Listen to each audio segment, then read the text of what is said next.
اللہ اکبر اللہ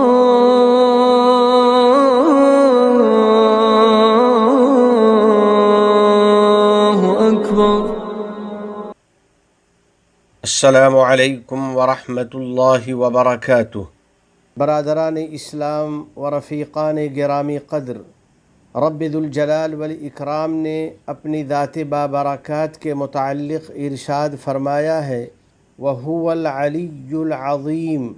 وہ بہت بلند اور بڑی عظمت والا ہے۔ بلا شبہ اللہ سبحانہ و تعالی کا مرتبہ بہت بلند ہے، اس کی شان بڑی عظیم ہے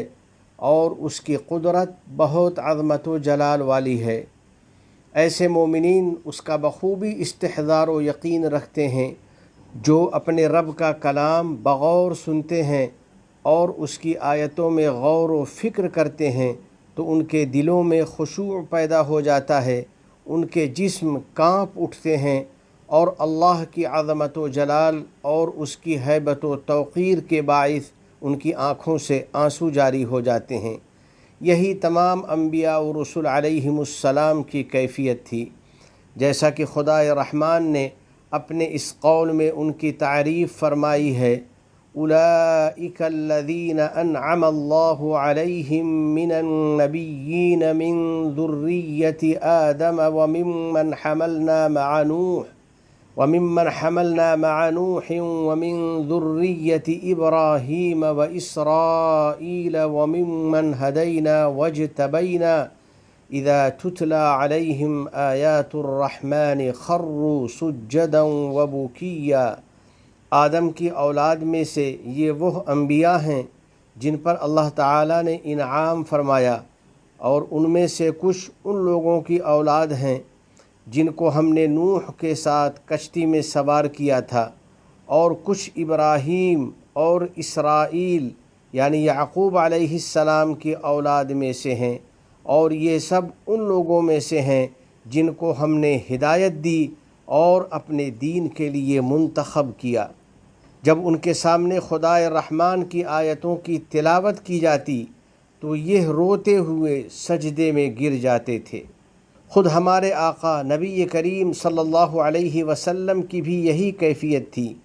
چنانچہ قرآن کریم سننے کے بعد آپ صلی اللہ علیہ وسلم پر ایک کیفیت طاری ہو جاتی اور اس کی عظمت و ہیبت سے مبارک آنکھیں چھلک پڑتیں۔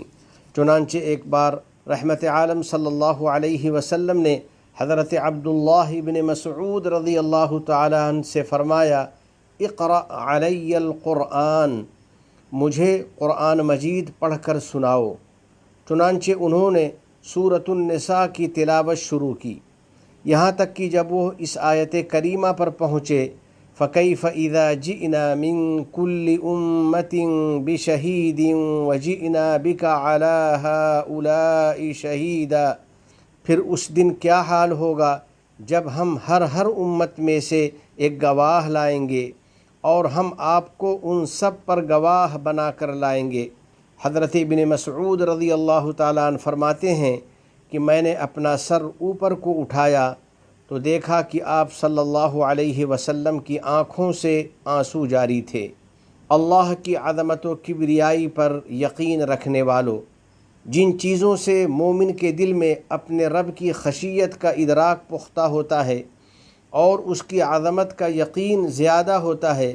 ان میں یہ بھی شامل ہے کہ اللہ کی تخلیق میں غور کیا جائے اور رسول رحمت صلی اللہ علیہ وسلم کے معمول کے مطابق قدرت الہی کے دلائل میں عبرت کی نگاہ سے دیکھا جائے۔ ام المؤمنین سیدہ عائشہ رضی اللہ تعالی عنہا فرماتی ہیں کہ ایک رات نبی کریم صاحب خلق عظیم صلی اللہ علیہ وسلم نماز کے لیے کھڑے ہوئے، پس آپ صلی اللہ علیہ وسلم پوری رات نماز میں مشغول رہے اور خشیت الہی سے برابر روتے رہے، یہاں تک کہ حضرت بلال آپ صلی اللہ علیہ وسلم کو نماز فجر کی اطلاع دینے آ گئے۔ آپ صلی اللہ علیہ وسلم کو روتے دیکھ کر انہوں نے عرض کیا، یا رسول اللہ، آپ اتنا کیوں روتے ہیں جبکہ اللہ جل جلالہ نے اگلے پچھلے تمام حالات میں آپ کو مغفرت کی بشارت دی ہے۔ تو آپ صلی اللہ علیہ وسلم نے ارشاد فرمایا، لقد نزلت علی اللیلۃ آیہ ویل لمن قرأها ولم يتفکر فیها ان فی خلق السماوات والارض واختلاف اللیل والنہار لآیات لأولی الالباب۔ آج رات مجھ پر ایک آیت نازل ہوئی ہے، افسوس ہے اس پر جو اس کی تلاوت کرے اور اس میں غور و فکر نہ کرے۔ آیت کا ترجمہ یہ ہے، بلا شبہ آسمانوں اور زمین کے بنانے میں اور یکے بعد دیگرے رات اور دن کے آنے جانے میں عقل والوں کے لیے دلائل ہیں۔ پس کیا ہی اچھا ہو کہ ہم خدائے عز و جل کے کلام میں غور و فکر کریں، اللہ کی عظمت و جلال کا استحضار رکھیں اور اس سلسلے میں نبی کریم صلی اللہ علیہ وسلم کی پیروی کریں، تاکہ ہم بھی ان بندوں میں شامل ہو جائیں رب العالمین نے جن کی اس طرح تعریف کی ہے، اللہ نزل احسن الحدیث کتابا متشابہا مثانی تقشعر منہ جلود الذین یخشون ربهم ثم تلین جلودهم وقلوبهم إلى ذکر اللہ ذالک ھدی اللہ یہدی بہ من یشاء۔ اللہ تعالیٰ نے بڑا عمدہ کلام نازل فرمایا ہے، ایک ایسی کتاب جو باہم ملتی جلتی ہے، بار بار دہرائی گئی ہے، جس سے اپنے رب سے ڈرنے والوں کے بدن کانپ اٹھتے ہیں، پھر ان کے بدن اور دل نرم ہو کر اللہ کے ذکر کی طرف متوجہ ہو جاتے ہیں۔ یہ اللہ کی ہدایت ہے جس کے ذریعے وہ جس کو چاہتا ہے راہ راست پر لاتا ہے۔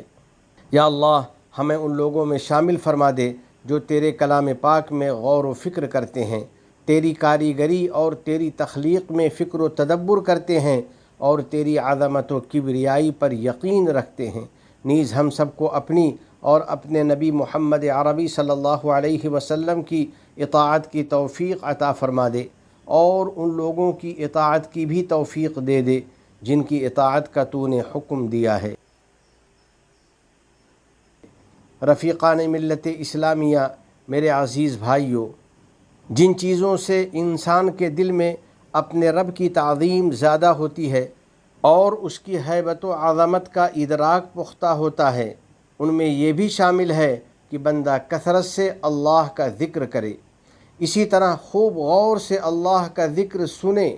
تاکہ اس کے قلب میں خشوع و خضوع پیدا ہو اور اس کے دل کو سکون و اطمینان حاصل ہو، اور یہ اہل ایمان کی پاکیزہ صفات کا حصہ ہے۔ چنانچہ رب العالمین کا فرمان ہے، انما المؤمنون الذین اذا ذکر اللہ وجلت قلوبہم،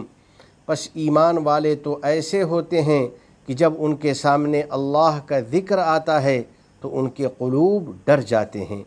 یقیناً یہ وہ خوش نصیب بندے ہیں جن کو اللہ جل جلالہ اپنی قربت و عنایت سے نوازے گا، اور نبی کریم صلی اللہ علیہ وسلم کی اس بشارت کے مطابق ان کو اپنے عرش کا سایہ عطا فرمائے گا۔ سبعۃ یظلھم اللہ فی ظلہ یوم لا ظل الا ظلہ ومنہم رجل ذکر اللہ خالیا ففاضت عیناہ۔ 7 قسم کے لوگ ایسے ہیں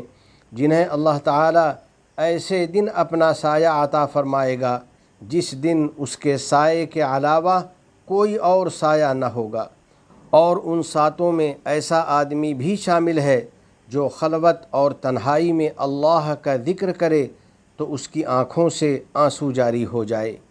پس اللہ کے نیک بندو، ضروری ہے کہ ہم کلام اللہ میں غور و فکر کریں، اللہ کی مخلوقات میں عبرت کے دل سے سوچیں اور خوب کثرت سے اللہ کا ذکر کریں، کیونکہ یہ خصلت دل میں اللہ کی عظمت و خشیت پیدا کرتی ہے اور بندے کو اللہ کی رضامندی تک اور اس کی جنت تک پہنچا دیتی ہے۔ اللہ تعالیٰ نے فرمایا ہے، جزاؤہم عند ربہم جنات عدن